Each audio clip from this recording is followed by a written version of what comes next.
कोणतंही कार्य निर्विघ्नपणे पार पाडायचं असन तर पहिल्यांदा आपण गणेशाला नमस्कार करतो, वंदन करतो. वक्रतुंड महाकाय सूर्यकोटी समप्रभ निर्विघ्नं कुरु मे देव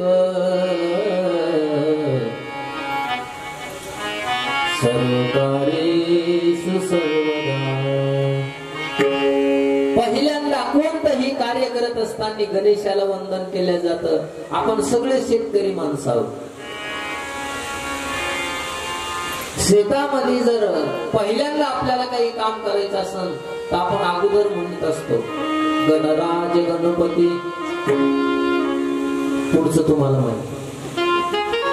जेव्हा आमचं काम सुताला लागू दे आणि म्हणून गोस्वामी संत तुलसीदासजी गणेशाला वंदन करतात. गणेशालाच का वंदन करायचं? त्याचं कारण असं आहे, गणेशाला याच्यासाठी वंदन करायचं. गणपतीच्या घरामध्ये आहे, त्या घरामध्ये कशी सर्कस आहे पाहतो. का गणेशाला वंदन करायचं याच्यासाठी मला सांगू द्या. गणपतीच्या घरामध्ये आहे, त्या घरातले माणसं सांगतो तुम्हाला.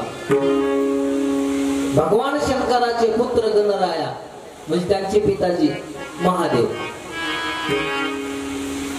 गणपतीच्या आईचं नाव आहे पार्वती माता. गणपतीच्या भावाचं नाव आहे कार्तिक स्वामी. पण वाहनाचा मेळ बसत नाही त्यांच्या घरात. पार्वतीचं वाहन वाहन आहे, भगवान शंकराचं वाहन नंदीबाई. महादेवाच्या गळ्यामध्ये साप आहे, गणपतीचं वाहन उंदीर आहे.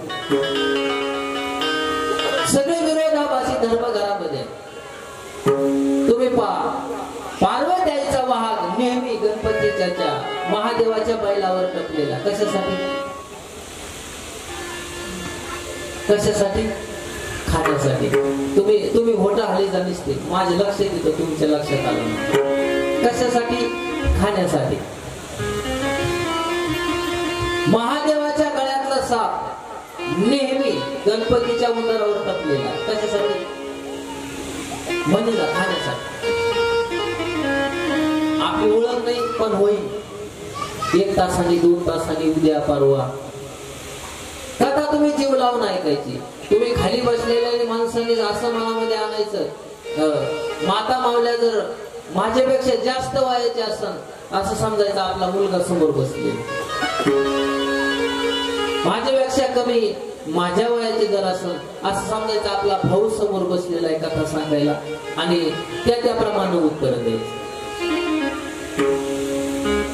आपल्याच घरातला माणूस कथा सांगतो असं जर सगळ्याला वाटत असन तर तुम्ही त्या कथेच्या जवळ जासाल. तुम्हाला जर वाटलं आपण ठालकून वागलाय, कथा करतोय, आपल्याला ऐकायची असं म्हटल्यावर तुम्ही कथा ऐकणार. तुम्ही बोला, तुम्ही सुद्धा बोला. मला बोलायला आणलं तुम्ही, पण तुम्ही सुद्धा बोला. नेहमी भगवान शंकराच्या गळ्यातला साप गणपतीच्या उंदरावर टपलेला. कशासाठी? खाण्यासाठी. कार्तिक स्वामीचा मोर भगवान शंकराच्या सापावर टपलेला. कशासाठी? म्हणून खाण्यासाठी.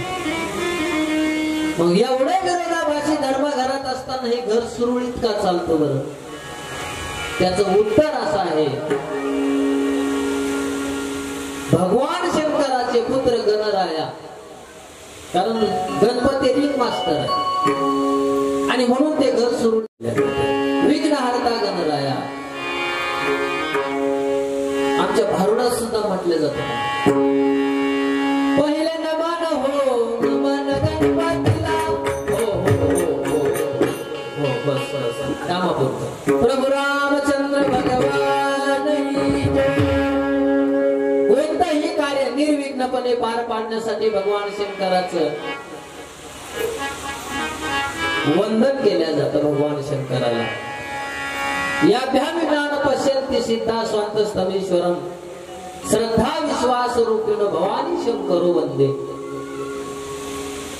भगवान शंकराला विश्वास म्हटलेला आहे, तर पार्वती मातेला श्रद्धा. आणि म्हणून गोस्वामी संत तुळशीदासजी सगळ्याला वंदन करतात. शिव पार्वतीला वंदन, राम नामाला वंदन, मिथिलेला वंदन, मिथिलापतीला वंदन, अयोध्येला वंदन. आज आपल्याला सगळ्याला नमस्कार करायचा, वंदन करायचं. अयोध्येला वंदन, जनक राजाला वंदन, जनक